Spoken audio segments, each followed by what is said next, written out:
We have another early roster investment video for you guys today, and we have 11 different players we'll be looking at, and there's a lot of big chances to make a huge amount of subs on these players, but also we're buying into a lot of the guys that didn't go diamond last time. You guys know that roster update was just this past Friday. A lot of guys did not go diamond for some reason. We're going to be buying into them. That way we make a lot of stubs off of them. As always with these roster investment videos, these are high risk, high reward in all these guys. We still have a full entire 2 weeks to look over all these guys, see what happens. So we're investing early to hopefully get a huge reward.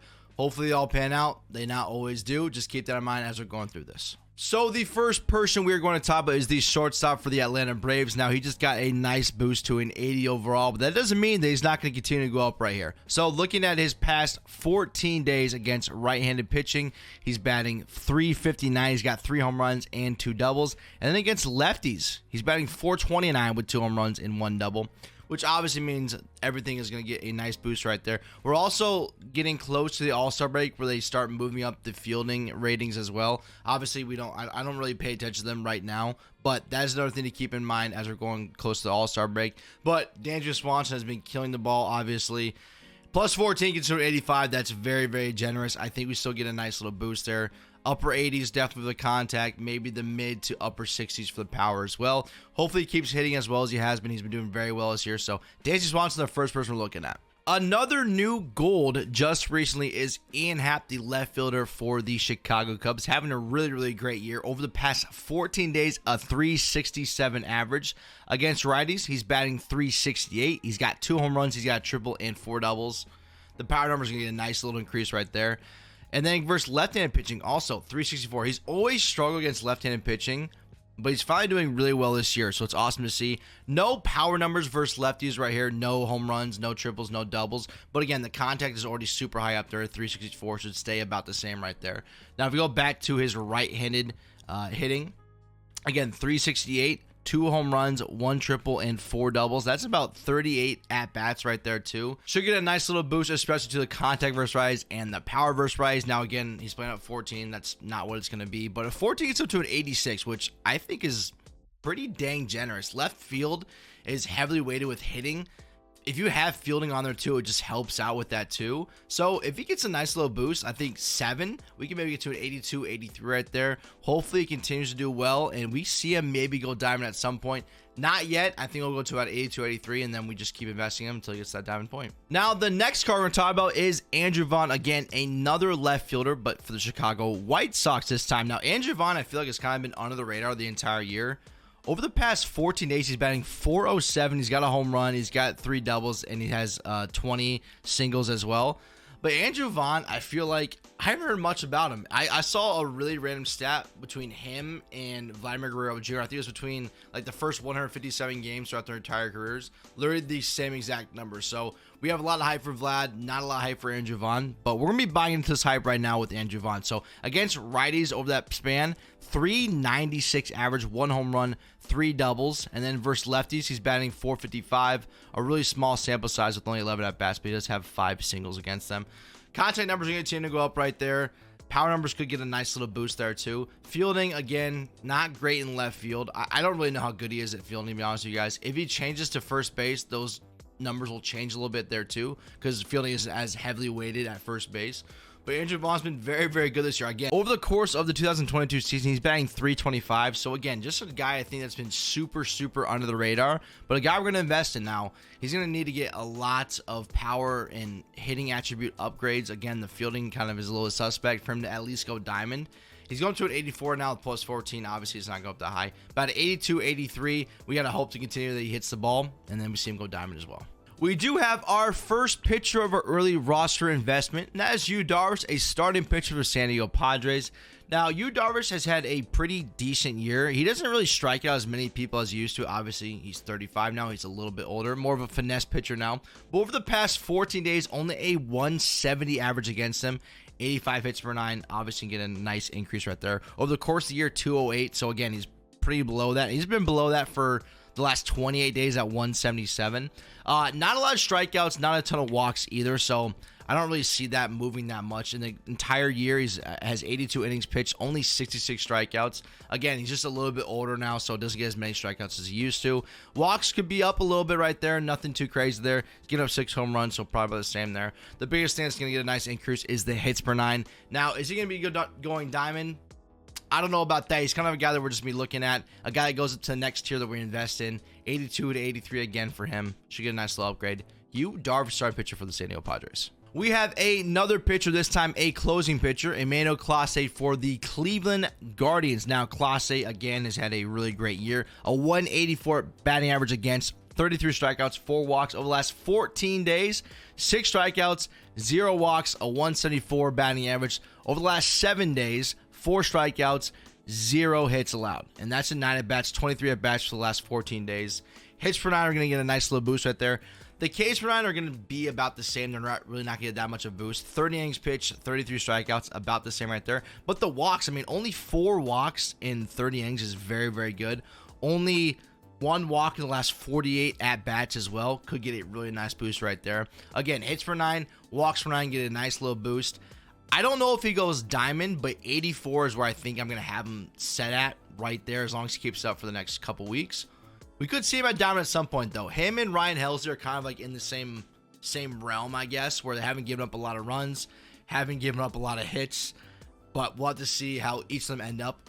Hopefully, Emmanuel CLASE goes diamond at some point. The next player we're going to talk about is Carlos Correa, shortstop for the Minnesota Twins. Now, he's an interesting one right here. So, if I take away how he's batting against righties, so over the past 14 days, he's batting .319. Over the past 7 days, he's batting .333.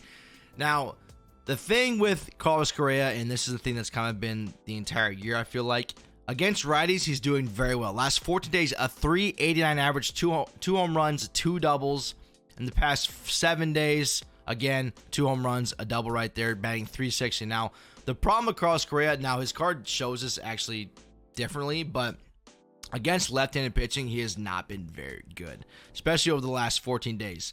He has only 11 at-bats, so again, not a huge sample size, but only 1 hit right there, which is a 0.91 average. Again, a really, really small sample size. It could be boosted down a little bit. It shouldn't be buffed too much, but the contact versus right should get a nice little boost right there. And even the power numbers could get a slight little boost. Again, he's a guy I'm not investing heavily into, to be honest with you guys, but he's a guy I want to throw in here because if he starts hitting against lefties and he starts to get a little bit more power, he's already got the fielding there. The fielding is the biggest thing for shortstop, and that's why his overall is up so high right there too. If he starts hitting against lefties, he has a huge shot to go diamond. Again, he's a guy I'm kind of looking at. I'm not heavily investing into, but a guy I wanted to mention in this video just to see how you guys feel about it too. So we have Carlos Correa, the shortstop for the Minnesota Twins. Okay, so now we have our first of 5 guys that I think have a legitimate shot to go diamond here. Now, I had Andres Gimenez last time in our video. I'm still going after him right here, man. I'll tell you what, he's got the fielding already up there, and he's still batting very, very well. So over the last 14 days, he's batting .361. Against righties, he's batting .478. .478 against righties. He's got a home run and 10 singles. But against lefties, not so much. .154. Now, he's been struggling a little bit more against lefties, but over the course of the year, he's done very, very well. It's a guy we're going to buy into that the hype is not high right now, but hopefully within the next couple weeks, he continues to do well against lefties. That way it boosts up his contact numbers against righties. Obviously, he's doing very, very well right there. Power numbers really aren't there either, but for a second base, you don't need huge power numbers to go diamond. He has the fielding, he has the speed. We just got to get those contact numbers up just a little bit right there. Again, if he can do really well against lefties, he'll be a for sure diamond. We just got to give him a shot. We're gonna buy into the dip right here, and hopefully he does well against lefties. Our next potential diamond for this next roster update is Will Smith, the catcher for the Dodgers. So the problem with Will Smith in the past, he was not hitting lefties very well. This year, obviously, he started to do that. He's not hitting righties as well as he did last year, but over the last 14 days, he's batting .340. Against righties, he's batting .308, which is not too shabby at all. I think we get a nice little increase on the contact right there. Against lefties, he's batting .500. Again, that's only 8 at-bats with 4 hits. He does have a home run and a double, though, which should help out with those numbers right there. But going back to the righty, you know, not a lot of power there right now. But again, the contact, if we continue to get some nice contact boosts, if we get him around .330, .340, I mean, I don't see him not going down, to be honest with you guys. He's got a legitimate shot. Decent fielder there, too, which won't hold him back there either.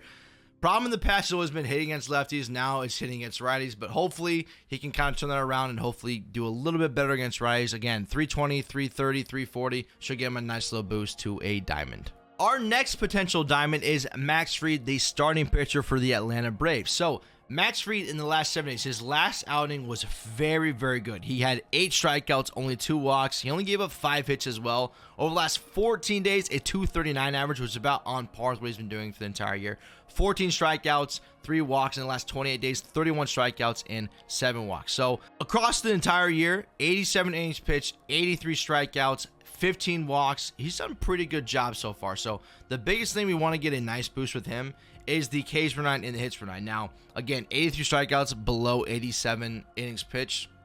You probably won't see a huge boost right there, but he's been pitching well for hits per 9 at least. So again, 208 his last outing. I don't think he needs that much to go diamond.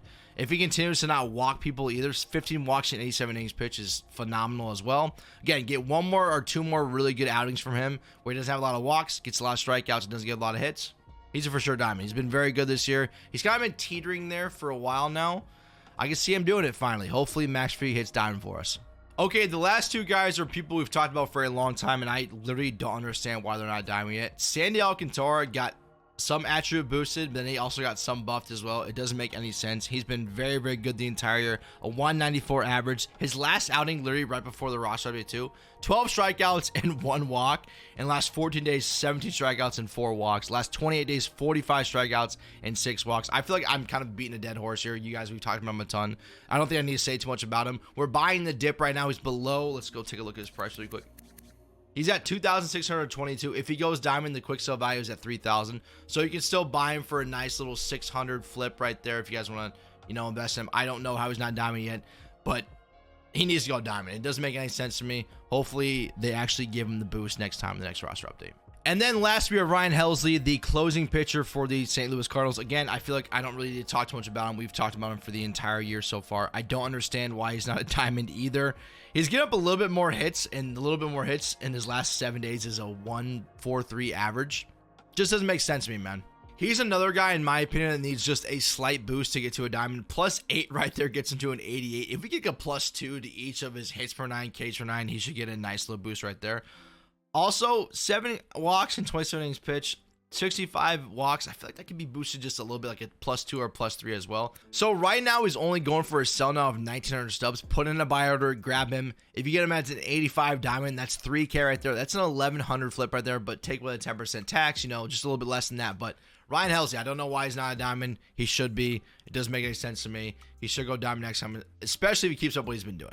All right, so there we have it. These are our early roster investments for this next upcoming roster update in 2 weeks. Comment down below if there's anybody that I missed or anybody that you guys are investing in as well. I'll take a look at them. Hopefully, we're all getting a huge amount of subs. There's a huge profit margin that we can make right here, especially for the roster update between the All-Star break. The next roster update is going to be a huge one. They finally tinker with the fielding their attributes as well, so keep that in mind as we're looking into all these guys. But there we have it. That's our next one. Hopefully you guys invest, hopefully make a lot of stubs, and I'll see you guys next time. Peace.